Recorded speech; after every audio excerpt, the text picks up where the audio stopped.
Hope for all চ্যানেলে আপনাদের সকলকে স্বাগত জানানো হচ্ছে। আমরা আমাদের এই চ্যানেলের মাধ্যমে বিভিন্ন ধরনের রিক্রুটমেন্ট সংক্রান্ত ইনফরমেশন সবার আগে তুলে ধরে থাকি। আজকে একটি বিশেষ গুরুত্বপূর্ণ ইনফরমেশন আপনাদের সামনে নিয়ে এসেছি। আজকে যেটা দেখাবো সেটা হচ্ছে ফরেস্ট গার্ড নিয়োগ, অর্থাৎ বন দপ্তরের যে চাকরি হয় সেখানে যে ফরেস্ট গার্ড নিয়োগ করা হবে, যে পোস্ট আছে সেই পোস্টে নিয়োগ করা হবে।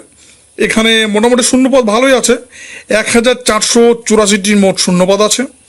যোগ্যতা কি লাগবে, মাইনা কত, কি কাজ করতে হবে, কাজ পার্মানেন্ট কিনা, লাস্ট ডেট কবে, আপনারা কবে থেকে ফর্ম ফিল আপ করবেন, সম্পূর্ণ তথ্য আমরা এই ভিডিওতে দিয়ে দেবো। তাই অবশ্যই প্রথম থেকে লাস্ট পর্যন্ত দেখুন, তাহলে এই বিষয় সম্পর্কে সমস্ত কিছু জানতে পারবেন। চলুন দেখে নিই আজকে এই প্রতিবেদন বা এই ভিডিওতে আমাদের কি আছে না আছে। দেখুন, ফরেস্ট গার্ড রিক্রুটমেন্ট 2024, 1484টি শূন্যপদে ফরেস্ট গার্ড নিয়োগ, মাধ্যমিক পাশে ফর্ম ফিল আপ চলছে, অর্থাৎ ফর্ম ফিল আপ কিন্তু অলরেডি শুরু হয়ে গেছে। এর লাস্ট ডেট কবে সেটাও আমরা দেখিয়ে দেবো। দেখুন, ফরেস্ট গার্ড এটা নিয়োগ করা হবে মাধ্যমিক পাশে, এগুলো তো দেখিয়ে দিলাম। এরপর দেখুন, সমস্ত চাকরি প্রার্থীদের জন্য সুখবর, বন ও জলবায়ু পরিবর্তন বিভাগের পক্ষ থেকে সম্প্রতি ফরেস্ট গার্ড সহ একাধিক শূন্যপদে কর্মী নিয়োগের বিজ্ঞপ্তি প্রকাশিত হয়েছে। অর্থাৎ ফরেস্ট গার্ড তার সঙ্গে আরও অন্যান্য পোস্ট আছে, সেই পোস্টগুলিতে মিলিয়ে মোট 1484টি শূন্যপদ আছে। এই শূন্যপদে কিন্তু নিয়োগ করা হবে এখানে। আর শুধু ফরেস্ট গার্ড না, তার সঙ্গে আরও পোস্ট আছে, সেগুলো আমরা আলোচনা করব।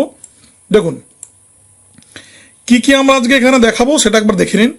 কীভাবে আবেদন করবেন, কি কি পদে নিয়োগ চলছে, শিক্ষাগত যোগ্যতা কি, মাইনে কত হবে, বয়সসীমা কত, সমস্ত কিছুই কিন্তু এখানে আমরা দেখিয়ে দেব। এবার দেখুন, গুরুত্বপূর্ণ তারিখ। দেখুন, বিজ্ঞপ্তি প্রকাশিত হয়েছে কবে, 10 জুন 2024, অর্থাৎ জুন মাসের 10 তারিখে কিন্তু এই বিজ্ঞপ্তি প্রকাশিত হয়েছে। আবেদন শুরু হয়েছে 12 জুন 2024 তারিখ, অর্থাৎ 12 তারিখ থেকে কিন্তু অলরেডি আপনাদের এই ফর্ম ফিল আপ শুরু হয়ে গেছে। আর আবেদন চলবে 1 জুলাই পর্যন্ত। এই আবেদন কিন্তু চলতে থাকবে, অর্থাৎ অনেকটা টাইমই আছে। এর মধ্যে আপনারা অবশ্যই ফর্মটি ফিল আপ করে নেবেন। তাই প্রথম থেকে লাস্ট পর্যন্ত দেখুন। ভিডিওটি ভালো লাগলে অবশ্যই চ্যানেলটিকে সাবস্ক্রাইব করুন এবং একটি লাইক দেবেন। এরপর দেখুন, পদের নাম। এখানে 3টি আলাদা আলাদা পদে নিয়োগ করা হচ্ছে। আমরা আগেই বলেছি ফরেস্ট গার্ড ছাড়াও আরও পোস্ট আছে, দেখে নিন কী কী আছে। Forest guard, heavy vehicle driver ও লাইট ভেহিকেল ড্রাইভার, অর্থাৎ ফরেস্ট গার্ড তার সঙ্গে ড্রাইভার পদেও নিয়োগ করা হবে। আর হেভি এবং লাইট দুটি ভেহিকেল পদেই কিন্তু নিয়োগ করা হবে। এবার দেখুন, এই ভেহিকেল পদের জন্য আপনাদের কি যোগ্যতা লাগবে, শিক্ষাগত যোগ্যতায় কি লাগবে, কোনো এক্সপিরিয়েন্স লাগবে কি না, সম্পূর্ণ ডিটেলস কিন্তু এখানে দিয়ে দেবো। তাই দেখুন লাস্ট পর্যন্ত। দেখুন, এখানে সব মিলিয়ে 1627টি শূন্যপদ রয়েছে। এবার দেখুন শূন্যপদের বিবরণ। ফরেস্ট গার্ডে আছে 1484টি, আর অন্য যেগুলো আছে সেগুলোতে মিলিয়ে কিন্তু এই পোস্টটি আছে। আর ভেহিকেল ড্রাইভার যেটা আছে সেটা হচ্ছে হেভি ভেহিকেল ড্রাইভার, সেটা হচ্ছে 77টি পদ। আর লাইট ভেহিকেল ড্রাইভার সেটা হচ্ছে 66টি পদ।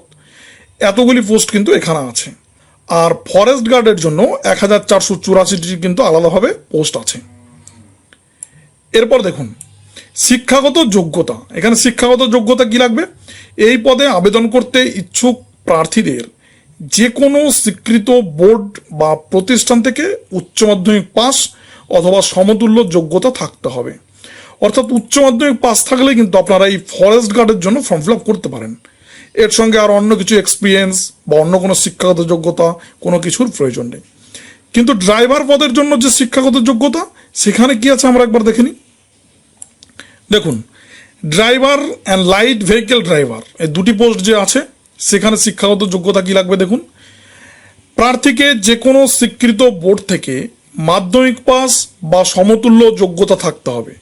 অর্থাৎ শিক্ষাগত যোগ্যতা হিসাবে আপনারা মাধ্যমিক পাস হলেই কিন্তু এই ড্রাইভার বা লাইট ভেহিকেল ড্রাইভার যে পোস্ট দুটি আছে সেই পোস্টের জন্য ফর্ম ফিল আপ করতে পারেন, শুধুমাত্র কিন্তু মাধ্যমিক পাস। তার সঙ্গে আপনাদের কি লাগবে দেখুন, পাশাপাশি ভেহিকেল ড্রাইভার লাইসেন্স থাকতে হবে এবং ন্যূনতম 2 বছর কাজের পূর্ব অভিজ্ঞতা থাকতে হবে। অর্থাৎ আপনাদের কিন্তু লাইসেন্স লাগবেই। ভেহিকেল ড্রাইভারের জন্য যে লাইসেন্স হয়ে থাকে, অর্থাৎ আমরা যে লাইসেন্স বানিয়ে থাকি কোনো গাড়ি চালানোর জন্য, সেই লাইসেন্স কিন্তু আপনাদের থাকতে হবে। আর 2 বছরের অন্তত এই গাড়ি চালানোর যে অভিজ্ঞতা সেটা কিন্তু থাকতে হবে। ড্রাইভার বা লাইট ভেহিকেল ড্রাইভার এই পদের জন্য কিন্তু ফর্ম ফিল আপ করতে পারবেন। এই শিক্ষাগত যোগ্যতা তাই এখান থেকে কিন্তু ভালোভাবে দেখে নেবেন, তারপরে কিন্তু ফর্ম ফিল আপ করবেন। যদি আপনার ড্রাইভিং লাইসেন্স না থাকে তাহলে কিন্তু আপনারা এই ফর্মটি ফিল আপ করবেন না। আপনারা শুধু গার্ডের জন্য এইচএস পাস হয়ে থাকলে ফর্ম ফিল আপ করতে পারবেন। এরপর দেখুন বয়স কত লাগবে। আবেদনকারীদের ন্যূনতম বয়স লাগবে 18 বছর এবং সর্বোচ্চ 40 বছরের মধ্যে বয়স হতে হবে। অর্থাৎ 18 থেকে 40 বছরের মধ্যে যে কোনো বয়সের ক্যান্ডিডেট এখানে ফর্ম ফিল আপ করতে পারবেন। আর এই বয়স কবে থেকে হিসাব করবেন, দেখুন অবশ্যই 1/1/2023 তারিখ অনুযায়ী বয়স হিসাব করে নিতে হবে। আপনারা এখানে ভালোভাবে একবার দেখে নেবেন। 1/1/2023 যেটা বলেছে এটা প্রিন্টিং মিস্টেকও হতে পারে। আপনারা অফিসিয়াল যে বিজ্ঞপ্তি সেটা আমরা লিঙ্ক দিয়ে দেবো, সেখান থেকে একবার তবুও ভালো করে দেখে নেবেন এই তারিখটা। এই তারিখ অনুযায়ী কিন্তু আপনারা বয়সটি হিসাব করবেন। আর সরকারি নিয়ম অনুযায়ী কিন্তু SC ST প্রার্থীরা 5 বছরের ছাড় পাবেন এবং ওবিসি ক্যান্ডিডেটরা 3 বছরের ছাড় পাবেন। অর্থাৎ গভর্নমেন্ট রুল অনুযায়ী যে ছাড় আছে সেটা কিন্তু আপনারা এই বয়সের উপরে পেয়ে যাচ্ছেন। এরপর দেখুন বেতন।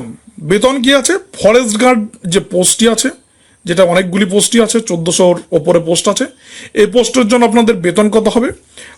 আপনাদের পে স্কেল দেখুন 5,200 টাকা থেকে 20,200 টাকা, এটা কিন্তু আপনাদের পে স্কেল। এর সঙ্গে আপনারা গ্রেড পে পাবেন 1900 টাকা কিন্তু পেয়ে যাবেন। এবার দেখুন হেভি ভেহিকেল ড্রাইভার যে পোস্টটি আছে তার জন্য বেতন কত আছে, 5,200 থেকে 20,200। অর্থাৎ ফরেস্ট গার্ডের যে বেতন কাঠামো সেটাই এখানে আছে, কিন্তু এখানে দেখুন গ্রেড পেটা বেশি আছে, 2,200 টাকা এখানে কিন্তু grade pay. Light vehicle driver এই পোস্টটির জন্য কি বেতন আছে, আপনাদের পে স্কেল 5,200 টাকা থেকে 20,200 টাকা, এটাও কিন্তু বেতন একই আছে। গ্রেড পে এখানে আছে 1900 টাকা। অর্থাৎ ফরেস্ট গার্ড এবং লাইট ভেহিকেল ড্রাইভার এই দুটি পোস্টের জন্য আপনাদের মাসিক বেতন কিন্তু একই আছে। এখান থেকে আপনারা দেখে নেবেন একবার ভালো করে। এবার দেখুন আবেদন পদ্ধতি, আবেদন কিভাবে করবেন। আগ্রহী প্রার্থীদের সম্পূর্ণ অনলাইনের মাধ্যমে আবেদন জানাতে হবে। সর্বপ্রথম সংস্থার অফিসিয়াল পোর্টালে গিয়ে নাম নথিভুক্ত করতে হবে। এরপর আবেদনকারীর সমস্ত তথ্য দিয়ে ফর্ম নির্ভুলভাবে ফিল আপ করতে হবে। অর্থাৎ প্রথম আপনারা অফিসিয়াল ওয়েবসাইটে চলে যাবেন। অফিসিয়াল ওয়েবসাইট না জানা থাকলে বা না পেলে আপনারা আমাদের কমেন্ট বক্সে কমেন্ট করবেন, আমরা সেখানে লিঙ্ক দিয়ে দেবো। সেখান থেকে আপনারা সরাসরি অফিসিয়াল ওয়েবসাইটে ঢুকে যেতে পারবেন। সেখানে গিয়ে আপনারা এই যে বিজ্ঞপ্তি, সেই বিজ্ঞপ্তির লিঙ্ক পাবেন। সেখানে গিয়ে প্রথম আপনাদের নাম নথিভুক্ত করতে হবে, অর্থাৎ রেজিস্ট্রেশন প্রক্রিয়াটি সম্পূর্ণ করতে হবে। এরপরেই আপনারা ফর্ম পাবেন, সেই ফর্মটি সঠিকভাবে ফিল আপ করবেন। এই ফর্ম ফিল আপ করার সময় ডকুমেন্ট আপলোড করতে হবে। আপনার স্ক্যান করা ছবি, সিগনেচার এগুলি আপলোড করে দেবেন। ওগুলো আগে থেকে স্ক্যান করে রাখবেন এবং আপলোড যেখানে করতে হবে তার পাশেই দেখবেন কত কেবির মধ্যে করতে হবে সেটি লেখা থাকবে, সেই অনুযায়ী কিন্তু আপনারা আপলোড করবেন, তাহলে সঠিকভাবে আপলোড করা হবে। এরপর কি করবেন, যাদের আবেদন ফিস জমা দেওয়ার তারা আবেদন ফিস জমা দেবেন এবং ফাইনাল সাবমিট করবেন, তাহলে আপনাদের এই ফর্ম ফিল আপ কিন্তু কমপ্লিট হয়ে যাবে। আর এই ফর্ম ফিল আপ কমপ্লিট হলে একটা প্রিন্ট আউট পাবেন। যে প্রিন্ট আউট পাবেন সেটা আপনারা আপনাদের কাছে রেখে দেবেন, কারণ আপনারা যে ফর্ম ফিল আপ করেছেন তার সম্পূর্ণ ডিটেলস কিন্তু ওই প্রিন্টে থাকবে, তাই ওটা আপনাদের কাছে রেখে দেবেন। এরপর দেখুন লাস্ট যে ইনফরমেশনটি আছে, আবেদন ফিস, যেটা বললাম লাস্ট আবেদন ফিস জমা দিতে হবে। দেখুন ওবিসি প্রার্থীদের এবং জেনারেল প্রার্থীদের জন্য এখানে আবেদন দিতে হবে 350 টাকা এবং SC ST ক্যান্ডিডেটদের জন্য 250 টাকা কিন্তু আবেদন ফিস জমা রাখতে হবে। অর্থাৎ ওবিসিদের জন্য 350 টাকা, জেনারেলদের জন্য 350 টাকা, SC ST ক্যান্ডিডেটদের জন্য 250 টাকা এখানে জমা করতে হবে ফিস হিসাবে। এই সংক্রান্ত আর বিশেষ তেমন কিছু তথ্য নেই, আমাদের কাছে যা তথ্য ছিল আমরা দিয়ে দিলাম। আর যেটা বললাম বয়সের ব্যাপারটা আপনারা কত তারিখ থেকে হিসাব করবেন সেটা আমরা আমাদের কমেন্ট বক্সে অবশ্যই দিয়ে দেবো সঠিকভাবে দেখে নিয়ে। আর আপনারা যদি এর লিঙ্ক পেতে চান অবশ্যই আমাদের কমেন্ট বক্সে কমেন্ট করবেন, আমরা আপনাদের লিঙ্ক দিয়ে দেবো।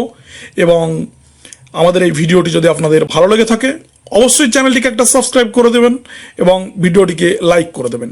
Thank you.